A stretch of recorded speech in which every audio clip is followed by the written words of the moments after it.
Des startups par les femmes, pour les femmes. C'est la promesse portée par les promoteurs de la Femtech pour Female Technology, un secteur d'entrepreneuriat qui regroupe des produits et services pensés pour la santé des femmes. Alors c'est un marché florissant qui intéresse de plus en plus d'investisseurs, même les plus conservateurs d'entre eux. On vous propose de plonger dans l'univers des Femtech.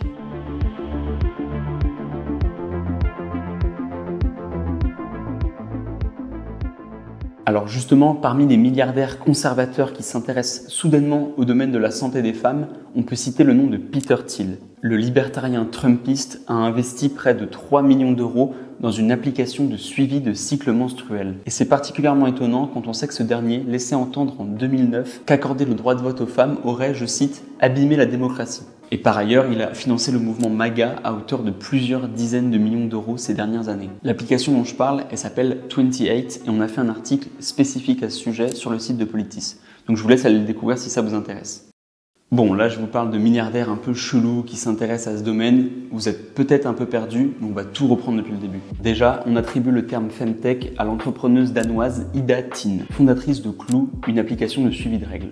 Elle utilise le terme pour la première fois en 2016 et depuis, le nombre d'entreprises du secteur ne fait qu'augmenter. En 2024, l'association Femtech France recense plus de 140 startups françaises. Elles ont toutes pour point commun d'être centrées autour du bien-être ou de la santé. Le panel de technologies développées par ces entreprises, il est très large. Ça va de l'application de suivi de menstruation au logiciel d'analyse d'échographie assisté par IA. C'est justement ce que propose Sonio, une entreprise française qui avait levé près de 13 millions d'euros à son lancement et qui a été rachetée par Samsung depuis.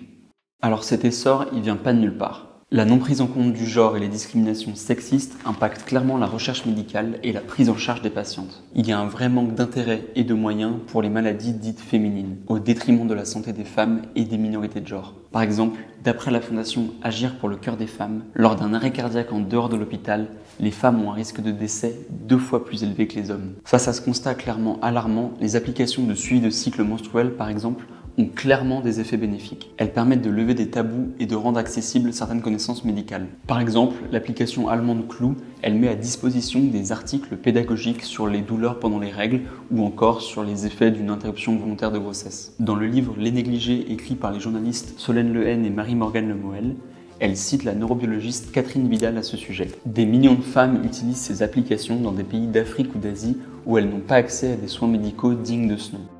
Ces applications, elles prolifèrent par centaines ces dernières années. Le nombre de personnes qui les utilisent régulièrement a littéralement explosé. À elle toute seule, Clue revendique pas moins de 11 millions d'utilisatrices chaque mois. Avec l'adoption rapide de toutes ces technologies, les sommes en jeu grossissent à vue d'œil. Selon l'entreprise spécialisée Global Market Insight, la Femtech représenterait un marché mondial de plus de 53 milliards d'euros en 2024 et pèserait jusqu'à 120 milliards d'euros d'ici 2030.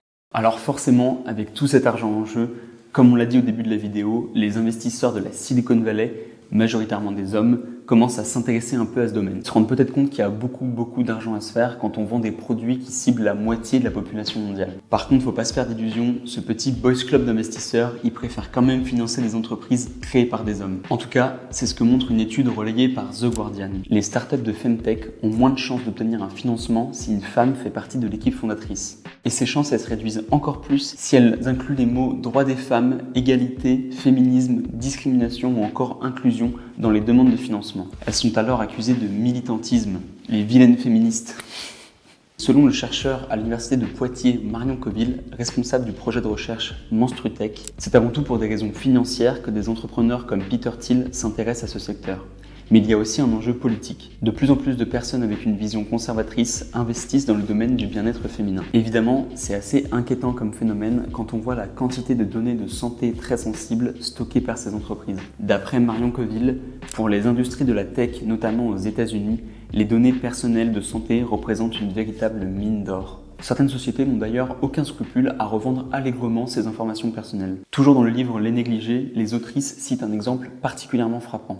En 2016, Amy Pittman racontait dans le New York Times avoir reçu à son domicile un cadeau d'une entreprise spécialisée dans le lait maternisé. Elle réalise alors que 9 mois plus tôt, elle avait indiqué à son application de suivi menstruel préférée qu'elle venait de tomber enceinte. Sauf que, petit problème, Amy a fait une fausse couche au bout de quelques mois de grossesse. Apparemment, les annonceurs qui ont acheté ces données intimes n'avaient pas été mis au courant de ce léger détail.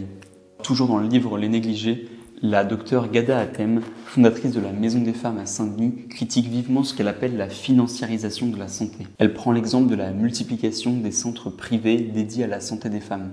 Encore une fois, toutes ces entreprises, elles viennent répondre à un besoin bien réel. Et en l'occurrence, ce besoin est créé par le désintérêt et le manque d'argent accordé à la santé des femmes, notamment par les pouvoirs publics. Et dans une logique néolibérale de course au profit et à l'innovation, la Femtech, elle est largement plébiscitée par l'ensemble du secteur privé. Et oui, car comme on l'a vu, il y a de l'argent à se faire.